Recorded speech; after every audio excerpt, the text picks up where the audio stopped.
videos vamos a presentar las teorías más importantes que se han ofrecido acerca del origen de la filosofía en los últimos 120 años.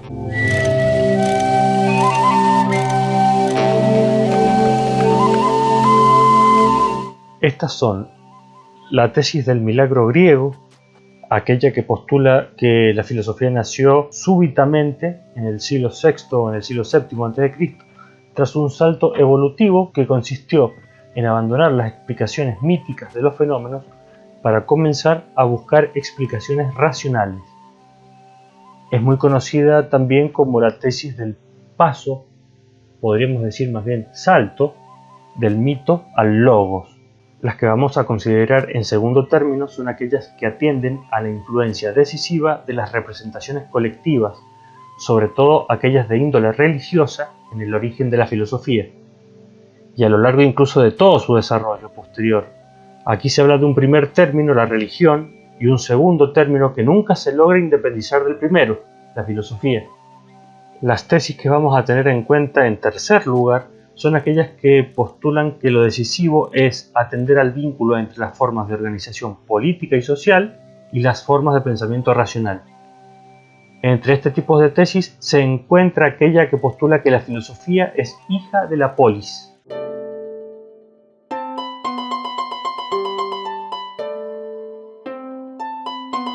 Y vamos a empezar con la más difundida de todas, aquella llamada del milagro griego.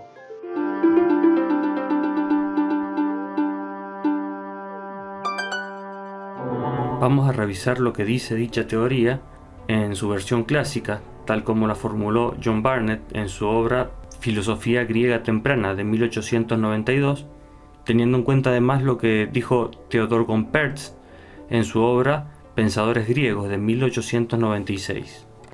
Ambos autores ofrecen el mismo esquema explicativo y a tal punto coinciden que comienzan ambos por una consideración sobre las condiciones geográficas que hicieron posible el nacimiento de la filosofía. El escenario del origen de la filosofía es el complejo mundo que rodea el mar Mediterráneo, a finales de la Edad de Bronce. En las inmediaciones del mar Egeo y del mar Jónico se encuentra una civilización en todo semejante a las grandes civilizaciones antiguas de Babilonia y de Egipto, la civilización micénica, que se organizó de manera centralizada mediante una monarquía absoluta, cuyo centro social era el palacio y que además tiene una casta sacerdotal fuerte que funcionaría como reguladora de las creencias de naturaleza teogónica y cosmogónica. En esta época, una sucesión de invasiones provenientes del norte destruyeron el sistema palaciego que oprimía la región y liberaron al genio griego al espantar todo tipo de superstición previa.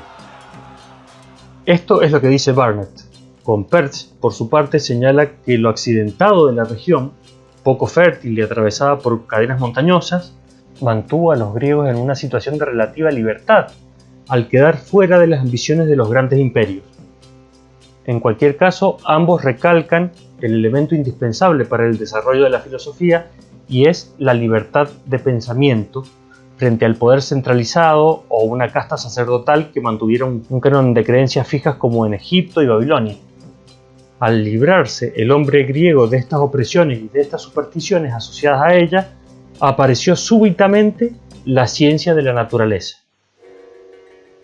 Esto sucedió en Jonia y en Magna Grecia, ambas zonas de colonias en las que supuestamente el tradicionalismo y la religiosidad estaban más debilitadas que en Grecia central. Aparece allí un tipo de indagación que busca explicaciones de los cambios que suceden en el cosmos, en la materia, en un substrato único, y así aparece el monismo materialista como el de Tales, que considera que todo es agua, o el de Anaxímenes, que postula que todo es aire. Aunque Barnett admite una influencia de la astronomía babilonia y los desarrollos de la geometría y de la aritmética en Egipto, también señala que los griegos le dieron a estas disciplinas una orientación completamente nueva. Porque la astronomía babilonia en realidad era una astrología, es decir, un saber que estaba orientado a la predicción de hechos futuros. Era una disciplina adivinatoria y también estaba asociada con el culto oficial.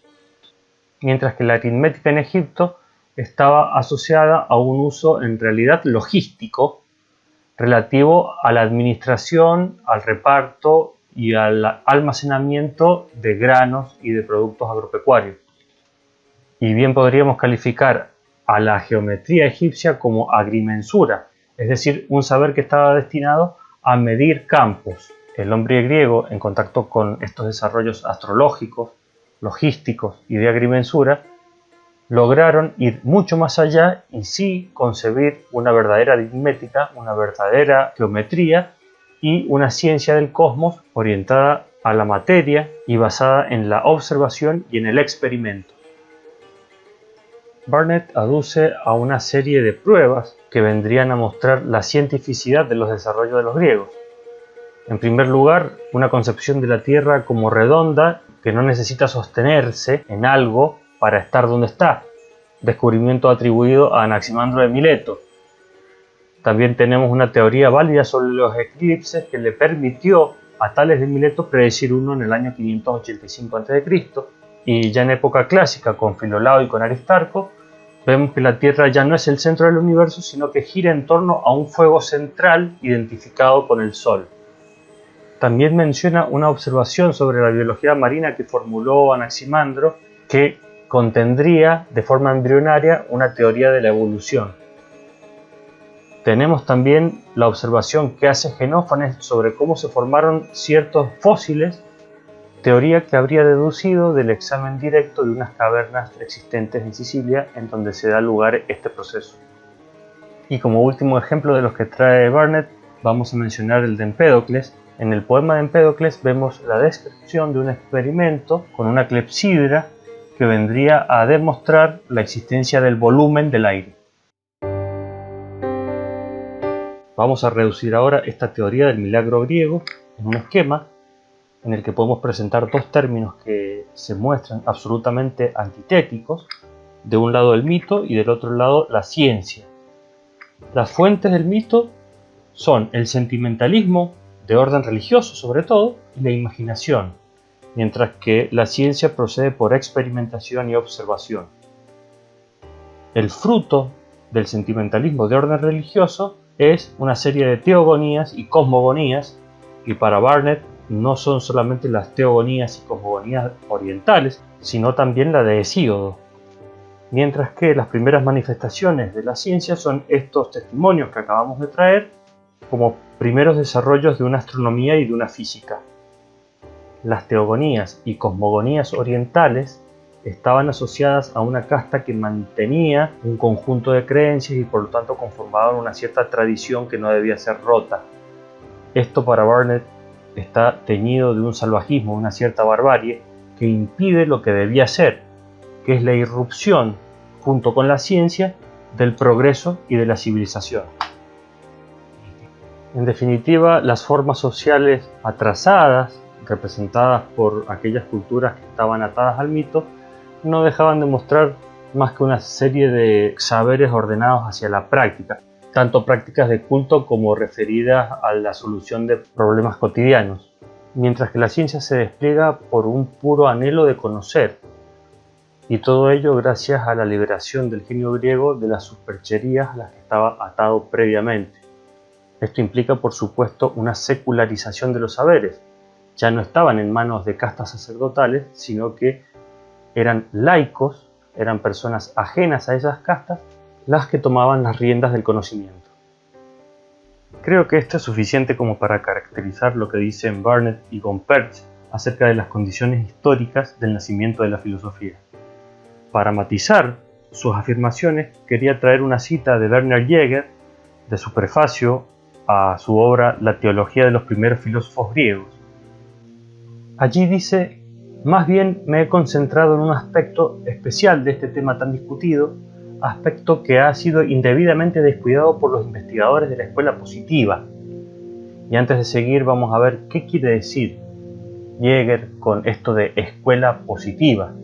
Se refiere a aquel grupo de intelectuales, ocupados en este caso en la historia de la filosofía, que parten de los postulados del pensamiento positivista inaugurado por Auguste Comte, que en su obra Curso de Filosofía Positiva postuló una ley conocida como Ley de los Tres Estados, según la cual la historia de la ciencia se divide en tres etapas: la teológica, la metafísica y la positiva.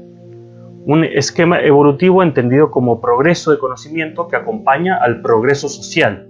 El primer estado es el que está dominado por la imaginación que oprime a la razón. Entre el primer escalón y el segundo se encuentra el paso de la naturaleza a la cultura y también el inicio de la ciencia positiva, al menos de modo latente en la metafísica.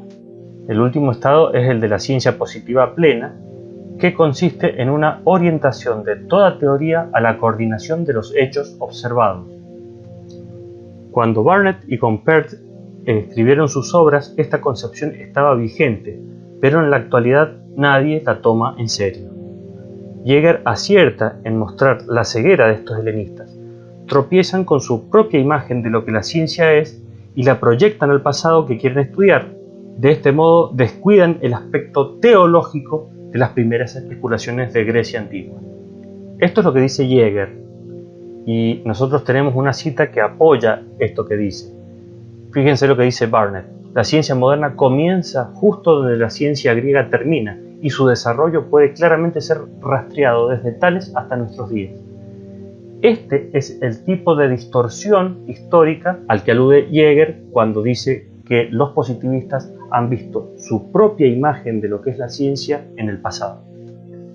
Vamos a ver en el siguiente video cómo es que los historiadores que se ocuparon del tema del nacimiento de la filosofía posteriormente no solamente van a renegar del carácter secular del conocimiento filosófico incipiente, sino que también van a mostrar que ni hubo una verdadera ciencia experimental en los orígenes de la filosofía, ni tampoco hubo un milagro, sino que la filosofía en su comienzo asumió muchos de los principios de la mitología y de la religión, y además nunca pudo dar el paso definitivo hacia el progreso y el conocimiento cierto, sino que siempre dependió de distintas maneras de las representaciones colectivas.